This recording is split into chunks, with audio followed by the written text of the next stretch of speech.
उदक शांति के बारे में हम जानकारी ले रहे हैं। इस दूसरे वीडियो में ऐसा है कि उदक शांति का जो संकल्प रहता है ना, उस संकल्प में ऐसा हम बोलते हैं कि मम शरीरे उत्पन्न उत्पत्स्यमान कफ वात पित्त ज्वरादि प्रकोप उद्भूत समूल निवृत्ति पूर्वक क्षिप्र आरोग्य प्राप्त करथम। यानी हमारे शरीर में भीतर जो कफ वात और पित्त ये तीनों जो है, इनका संतुलन यदि है तो हमारी सेहत अच्छी रहेगी। लेकिन उसमें से कफ बढ़ गया, पित्त बढ़ गया या तो वात बढ़ गया तो हमें बीमारी आने वाली है। तो ये तीनों कफ वात और पित्त इनका संतुलन बनने के लिए हम उदक शांत करते हैं। और उस कफ वात और पित्तों से तीनों से जो हमारे शरीर में जो व्याधि उत्पन्न हो जाती है या तो उत्पत्स्यमान होने वाली है आगे, तो उससे हम बचने के लिए ये उदक शांत करवाते हैं।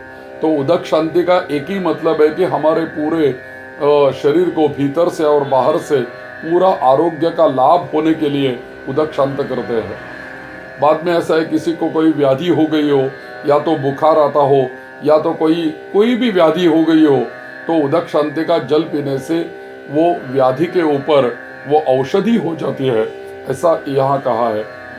और कोई भी पीड़ा हो या तो उपद्रव हो या तो कोई हमने नया मकान लिया हो किराए के ऊपर, जो खुद का यदि हमने घर लिया हो तो हम वास्तु शांति कर सकते हैं। और लेकिन यदि हम किराए के ऊपर रह रहे हो या तो हमारा कोई शॉप है, कोई ऑफिस है, तो वहाँ हम वास्तु शांति नहीं कर सकते। तो वहाँ उदक शांति करके उस जगह की शुद्धि हम पा सकते हैं।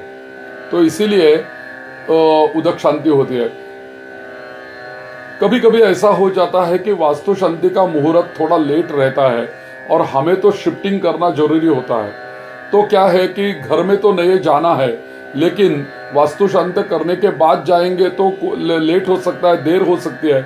तो हम क्या कर सकते हैं, गृह प्रवेश और उदक शांति करके, खाली घर की शुद्धि करके, गृह प्रवेश करके हम सब शिफ्टिंग करके वहाँ रहने के लिए जा सकते हैं और बाद में शुभ मुहूर्त देख के हम वास्तु शांति कर सकते हैं। ऐसा भी उदक शांति का ये उपयोग है। और ग्रह भूत प्रेत पिशाचादि नाम अन्येषांच सकल पीड़ा परिहारार्थम, कोई ग्रहों की पीड़ा हो, भूत प्रेत पिशाचों की कोई पीड़ा हो, तो ये उदक शांति करके हम गृह की शुद्धि कर सकते हैं या तो उस पीड़ा को शमन होने के लिए भी उदक शांत कर सकते हैं।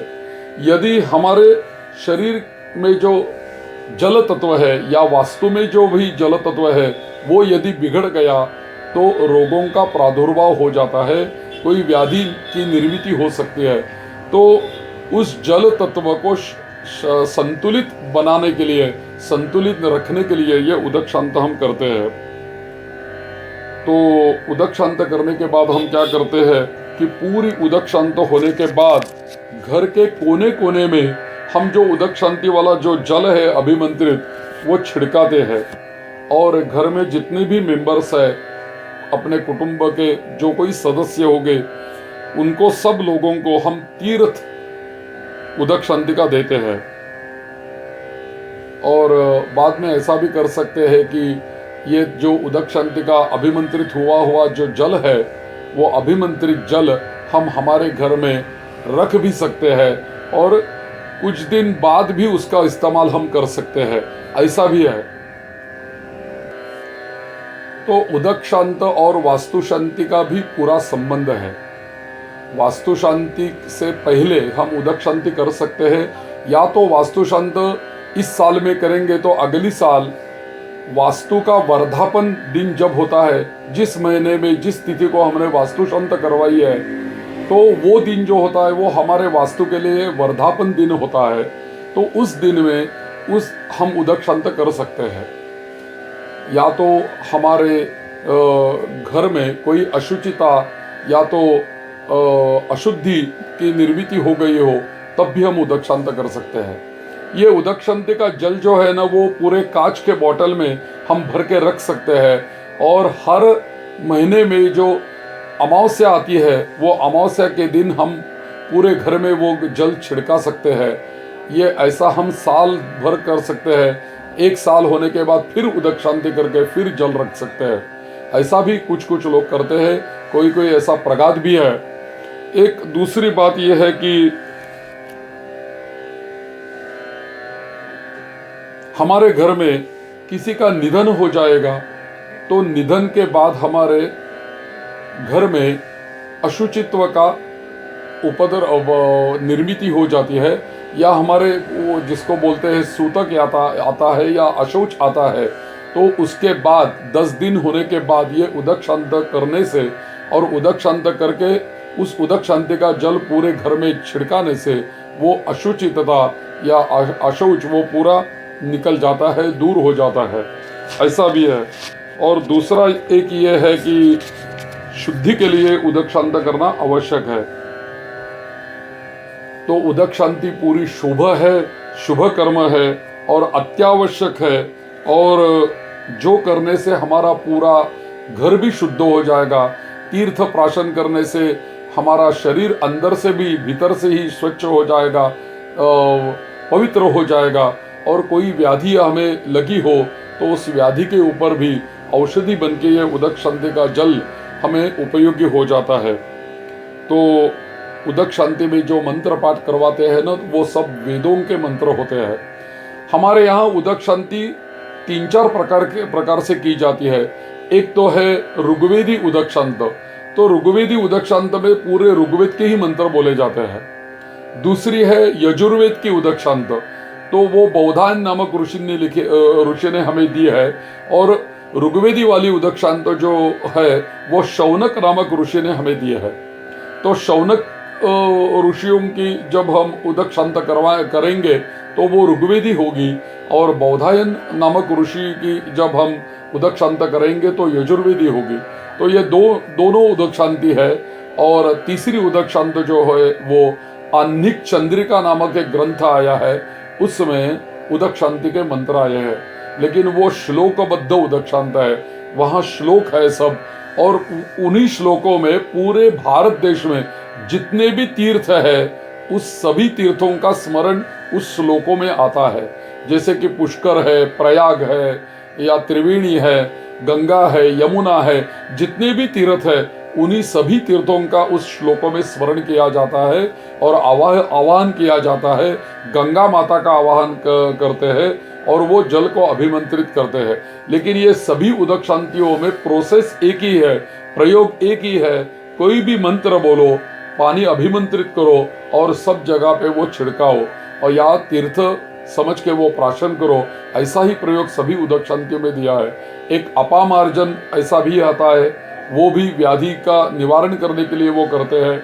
और एक ऐसे उदक शांति के बहुत सारे प्रकार आज उपलब्ध है, उसकी पुस्तकें भी उपलब्ध है, और आप उसके ऊपर अधिकतर अभ्यास कर सकते हैं। लेकिन यहाँ उदक शांति का महत्व क्या है ये तो मैंने आपको बताया है। और भी उदक शांति के बारे में थोड़ी जानकारी हम ले रहे हैं और उसके बारे में हम समझ लेंगे। उदक यानी पानी, और पानी से हम शांति करवाते हैं, उसको उदक शांति बोलते हैं। ऐसा है कि उदक शांत करने से हमें लाभ क्या मिलता है। तो हम जब नए घर में रहने के लिए जाते हैं तो वास्तु शांति तो करते हैं, लेकिन शुद्धि करने के लिए उदक शांति भी होती है। जब वास्तु शांति का मुहूर्त नहीं होता तब हम उदक शांति करके शुद्धि पा सकते हैं। दूसरा एक है कि कोई हमारा ऑफिस हो या तो दुकान हो या कोई दूसरी कोई व्यवसाय की जगह हो, उसकी शुद्धि के लिए भी हम उदक शांत कर सकते हैं। या तो घर में कोई निधन होने के बाद जो अशुचितता आती है उसके लिए भी हम शुद्धि के लिए उदक शांत कर सकते हैं। और तीसरा ये भी है कि उदक शांति से नकारात्मक शक्ति नष्ट हो जाती है और सकारात्मक शक्ति अपने आप निर्मित हो जाती है। उदक शांति करते समय गणेश जी की पूजा रहती है और पुण्याहवाचन की भी पूजा रहती है, और पूरे घर में गुग्गुल का या धूप का धुआं करते हैं तो वायु तत्व की शुद्धि हो जाती है। और जल छिड़काने से पृथ्वी तत्व और अपतत्व भी शुद्ध हो जाता है। उदक शांति में गुग्गुल का या धूप का धुआं करने से शुद्धि मिलती है। वेद मंत्रों का पठन करने से उनकी जो वेद मंत्रों की जो स्पंदने हैं वो उस स्पंदनों से भी घर का वातावरण शुद्ध हो जाता है। और पानी का सिंचन करने से ही जल का और पृथ्वी तत्व का शुद्धिकरण हो जाता है। उदक शांत शुभ मुहूर्त के ऊपर शुभ दिन में की जाती है और कोई भी शुभ दिन उसको चलता है। ऐसा तो मुहूर्त नहीं होता कि इस यहीं पे उदक शांत करेंगे, ऐसा नहीं होता। कभी भी उदक शांत कर सकते हैं। शुभ दिन की आवश्यकता है, शुभ दिन देख के हम उदक शांत कर सकते हैं। और उदक शांति के लिए ज़्यादा साहित्य भी नहीं लगता। पूरा छोटी तैयारी में उदक शांत हो जाती है। खाली रेती चाहिए उदक शांति के लिए। यदि समंदर के पास वाली रेती हम लेंगे तो अच्छी है, नहीं तो नदी वाली रेती ले सकते हैं। एक घड़ा ले सकते हैं मिट्टी का और पूरी पूजा की सामग्री की तैयारी करके हम उदक शांत कर सकते हैं। उदक शांति के लिए जल भी हम गंगा का जल ले सकते हैं या कोई तीर्थ जल ले सकते हैं। पुराने साल में जब यात्रा करके घर में आते थे लोग, तो घर में गंगा पूजन करते थे तो साथ में उदक शांत भी गंगा जल से ही करवाते थे। कोई हम नारायण नागबली त्रिपिंडी या काल सर्प विधि करके यदि हम घर में आएंगे तब भी उदक शांति करना आवश्यक है, क्योंकि शुद्धि के लिए आवश्यक है। तो उदक शांति का मतलब यही है कि शुद्धि के लिए उदक शांति करते हैं, इसीलिए वो पूरी शुद्ध है, पवित्र है और करना आवश्यक है। कोई भी हमें समस्या हो, कोई स्वास्थ्य बिगड़ गया हो या तो मन बिगड़ गया हो या कोई शांति नहीं है, तब उदक शांति हम कर सकते हैं। और मंगल कार्य से पहले भी उदक शांति हम कर सकते हैं। हम जब करेंगे उदक शांति तभी हमें पता चलेगा कि उदक शांति से हमें लाभ क्या मिलता है। तो ऐसी है उदक शांति। तो जरूर इसके बारे में ज़्यादा से ज़्यादा मैंने वीडियो के द्वारा बताने का आपको प्रयास किया है। इसके ऊपर ज़्यादा भी आप अभ्यास कर सकते हैं और इसका परिणाम क्या क्या होता है उसके बारे में भी आप चर्चा कर सकते हैं। तो ये उदक शांति का जो पूजा रहती है वो ब्रह्मदेव जी की पूजा रहती है। तो उसी ब्रह्मदेव के चरणों में ये उदक शांति का जो हमने आपको जानकारी दी है वो उन्हीं के चरणों में हम समर्पित करके ये वीडियो हम पूरा करते हैं। तथास्तु।